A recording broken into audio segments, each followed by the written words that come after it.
Orang jatuh cinta itu biasanya apapun yang dilakukan, apapun kondisi situasi yang dia cintai pasti baik, pasti menawan, pasti pantas.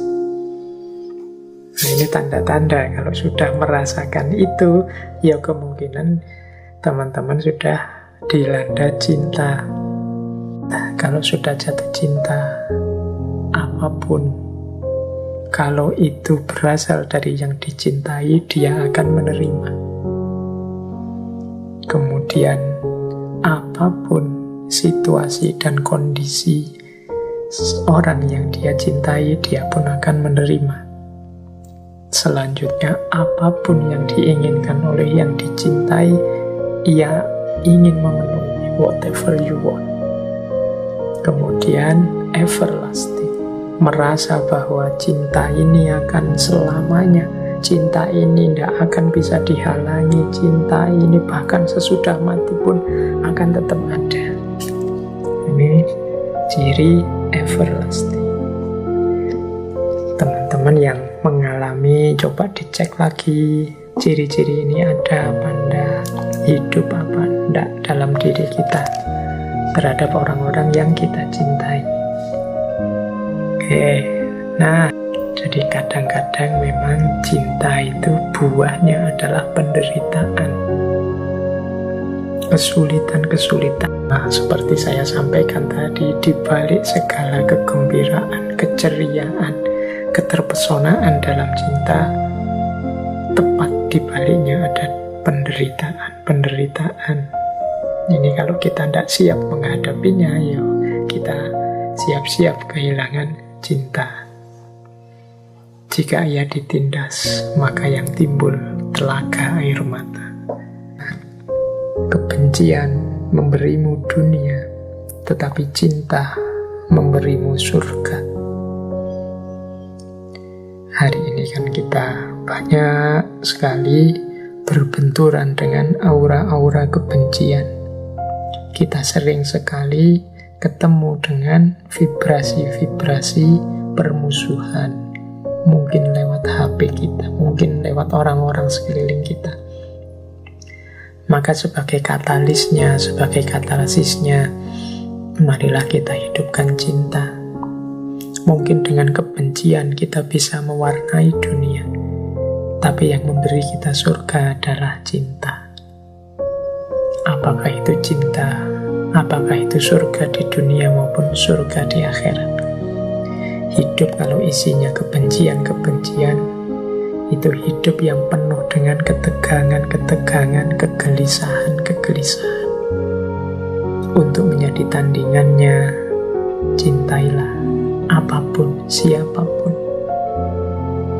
Ya meskipun mendefinisikan cinta itu bukan kok terus memaklumi semuanya atau menyetujui semuanya. Cara kita mencintai mungkin berbeda, tapi basisnya tetap cinta. Pada orang yang kita cintai, kalau dia sedang benar, ya kita dukung. Kalau dia sedang tidak benar, ya kita ingatkan. Ini dua-duanya ekspresi cinta. Dengan cara yang sesuai situasi dan kondisi kita masing-masing. Tapi mari kita hidupkan dunia kita dengan cinta.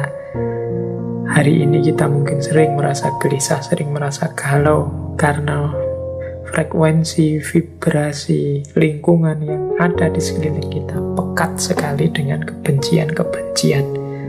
Ada yang dari ranah politik, ada yang dari ranah sosial, bahkan mungkin dari psikologi orang yang ada di sekeliling kita. Jangan berikan cintamu kepada seseorang yang tak bisa menghargainya. Ini kalimat ini harus didefinisikan dengan hati-hati. Orang yang tidak menghargai cinta itu orang yang berkarakter cuek, tidak peduli, tidak ambil pusing terhadap apapun. Kebaikan atau keburukan diberikan orang, dia tidak ambil peduli. Ini cuek. Orang cuek itu susah untuk menghargai. Atau yang kedua, orang yang dalam dirinya penuh kebencian-kebencian seperti yang dijelaskan tadi. Nah, ini kalimat jangan berikan cintamu ini, jangan lakukan hal-hal yang sia-sia. Ngapain kau capek-capek menunjukkan cintamu pada orang yang tidak peduli? Masih sangat banyak orang yang mau menerima cintamu.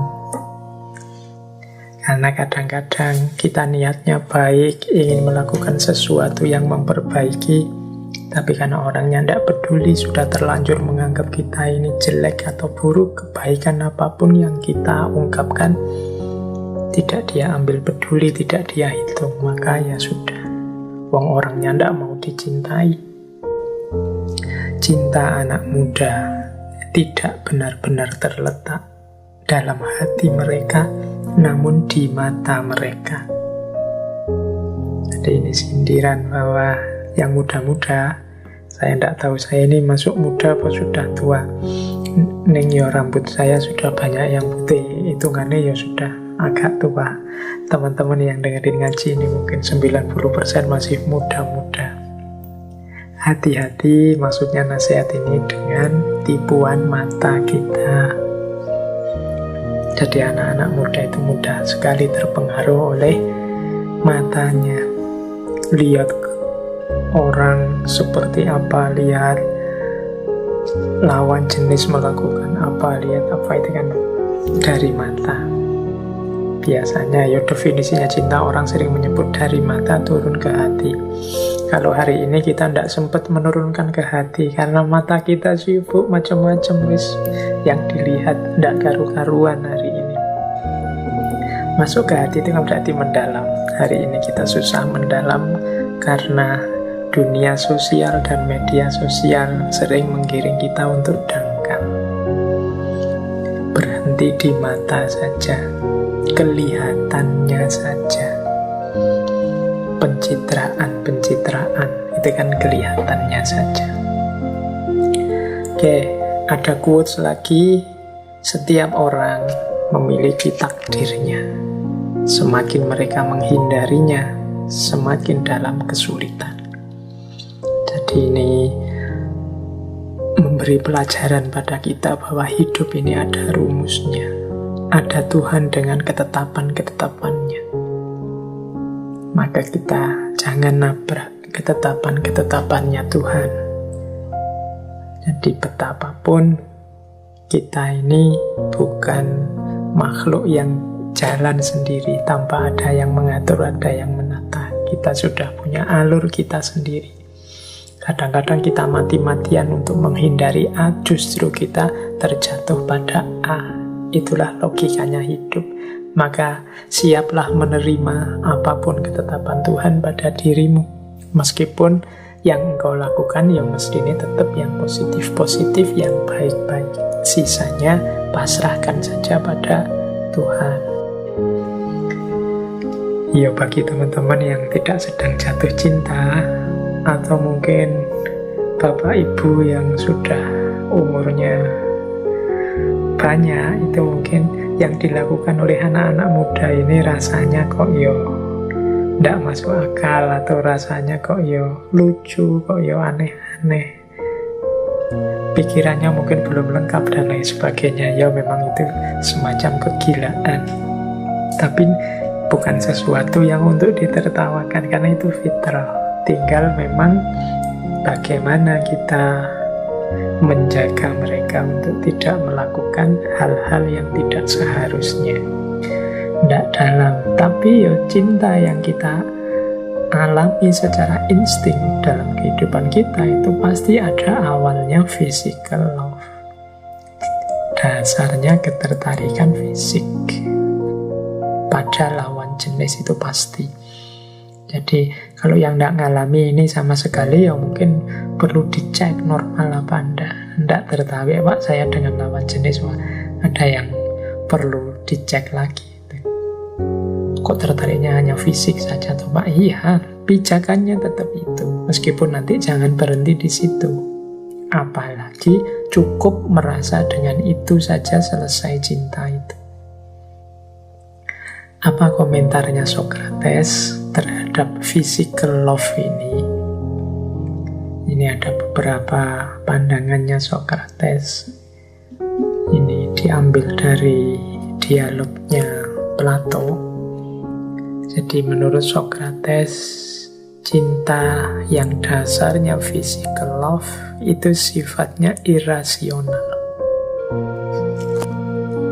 Ya memang akalnya tidak jalan. Orang sudah mabuk, orang sudah tergila-gila.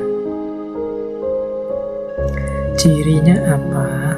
Irasionalitas dalam cinta yang fisik ini. Yang pertama, biasanya physical love itu orang yang mencintai itu tenggelam dalam gairah atau perasaannya sendiri. Jadi bukan akal sehatnya. Yang pertama-tama muncul, mencuat, menonjol dalam dunia cinta yang physical love ini adalah tekanan perasaannya. Makanya jangan heran, Pak, kok orang pacaran itu saya rasakan kadang-kadang kok ya baper ya Pak, kok emosional ya Pak. Iya memang ketika orang sedang mabuk oleh cinta, akal rasionalnya tidak terlalu aktif. Yang aktif adalah perasaannya.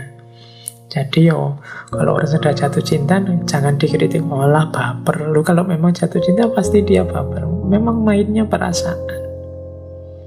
Jadi gairah cinta ini kan sifatnya perasaan, emosi. Nah, irasionalitasnya adalah kadang-kadang akal sehatnya kalah. Ini yang oleh Socrates disebut korban dari perasaannya sendiri. Itu yang pertama. Yang kedua, physical love itu membuat seorang pecinta menjadi budak dari hasratnya. Nah ini kelanjutannya, korban perasaan dan budak hasrat. Ini meskipun sih kalimatnya agak keras ini teman-teman kalau ada kesempatan misalnya kok mau menasehati adik-adik kita yang tidak kontrol dalam cinta, boleh pakai diksi yang lebih lembut. Tapi mereka memang, apalagi yang masih usia-usia sangat remaja, jadi mudah tidak terkontrol. Jadi yang korban dari perasaan dan budak dari hasrat. Yang ketiga, inferior. Orang yang mencintai secara irasional itu biasanya patuh tanpa syarat. Ya kalau kebetulan energi cintanya digunakan untuk hal-hal yang positif, oke. Tapi kadang-kadang patuh dan menurut ini, kalau untuk hal-hal yang tidak baik dan negatif, apalagi merusak, ini bisa bahaya. Kan banyak cerita itu kan, cinta yang membuahkan kerusakan, membuahkan bahaya. Kepatuhan membuta yang akhirnya hasilnya hanya merusak. Ini kalau istilahnya Socrates, kemudian pecintanya jadi inferior. Bukan dia yang menguasai cinta, tapi dia yang dikuasai oleh perasaan cintanya. Ini oleh Socrates dikritisi. Janganlah kalau cintanya seperti ini. Kalau dalam ceritanya Romeo and Juliet kan, dari puisi-puisinya kelihatan seperti tadi ya, bagaimana pokoknya apapun maumu akan aku wujudkan. Ya kalau pas maunya yang baik-baik, kalau maunya yang negatif-negatif, seperti apa nanti kita mewujudkannya. Nah, tapi kalau sudah jatuh cinta, ya kecenderungannya terus tidak kritis. Kecenderungannya seperti orang yang membuta.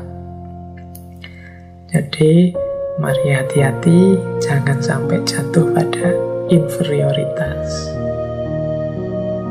Yang keempat, cirinya mengapa disebut irasional, sang pecinta menyisihkan segala keinginan untuk mencari kekurangan dari yang dicintainya.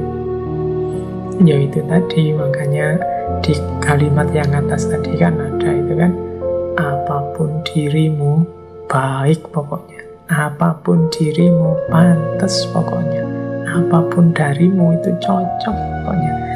Nah ini cinta yang menyisihkan keinginan untuk mencari kekurangan, cinta yang irasional.